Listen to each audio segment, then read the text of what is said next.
Right here under this cloth, I hold the next big thing in coffee, a trend so incredible that will instantly transform your tired old coffee shop into a money-making powerhouse. No, this isn't one of those videos. There's no magic tricks or lavender, goji berry, charcoal, ice mocha flavors of the month. No, today we'll look at 6 of the big picture trends that I think are going to make an impact on cafes and coffee shops in 2023. Or, I could be wrong. So the battleground isn't Coke versus Pepsi anymore. No, it's cow versus nut, or maybe cow versus robot cow. Here, I'll explain. For decades, milky coffees like cappuccino or flat white have dominated sales throughout the English-speaking world. But in the last few years, alternatives to plain old cow's milk have become seriously big business.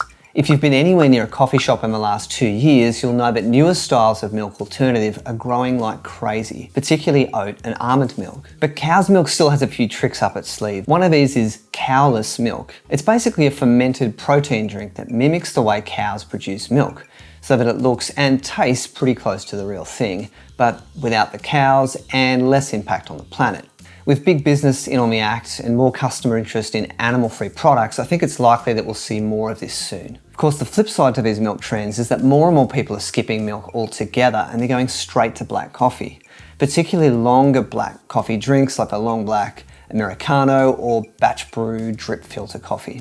Now, this is partly because more roasters are pushing lighter roast specialty coffees, which are designed for drinking without milk. So COVID massively sped up the adoption of tech in hospitality businesses, with QR ordering popping up almost everywhere over the last 18 months. But the obvious next step is self-service ordering. What I'm talking about here are the self-ordering kiosks, the kind you see at fast food places like McDonald's. There are a number of smaller units now hitting the market that are designed for independent businesses like cafes and restaurants. Now, the benefits are clear, from reducing staff costs and headcount to improved accuracy and speed of service. We've seen some of these systems start to appear in small and independent cafes. I think there's a good chance we'll see this take off in 2023. And while we're talking tech, let's talk robots. So by now you would need to have been working in Antarctica to have not come across some sort of automated coffee making tech in coffee shops. I'm talking about robot tamping machines, automated milk steamers, and grind-by-weight grinders are all becoming more and more popular. And as newer models hit the market, the industry is still battling labour shortages and higher wages. It's inevitable that this sort of tech is going to become the new normal way of operating. So alcohol-free drinks have been taking off recently in bars and pubs. And this can also be a great opportunity for cafes and coffee shops. It's often a challenge to grow sales in the afternoon and evening, but as the quality and the range of alcohol-free drinks expand, this adds a whole new menu potential for this time of day without needing to get a liquor license. Now, this could include alcohol-free wine and beer, as well as cocktails like espresso martini or Irish coffee. We all love to hate food delivery, but one thing is abundantly clear: it's not going anywhere. Despite some big names leaving the market, notably Deliveroo here in Australia, the overall demand for food delivery just keeps on growing.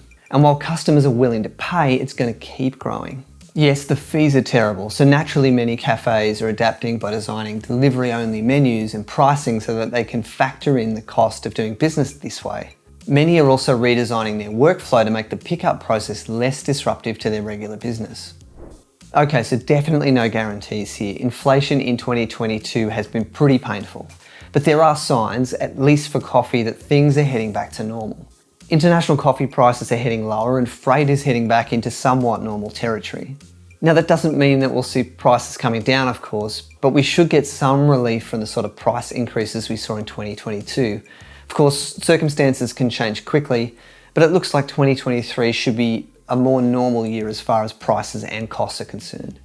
Now, one opportunity that COVID has left us with: shopping malls and high streets around the world still have a lot of empty stores, and this doesn't appear to be improving quickly.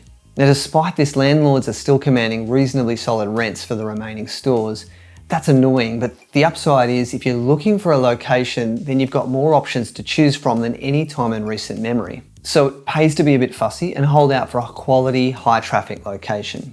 Okay, so these are a few of the cafe trends that I'm looking out for this year. It's worth pointing out that while trends are worth keeping an eye on, they're not really what makes a cafe or a coffee shop successful.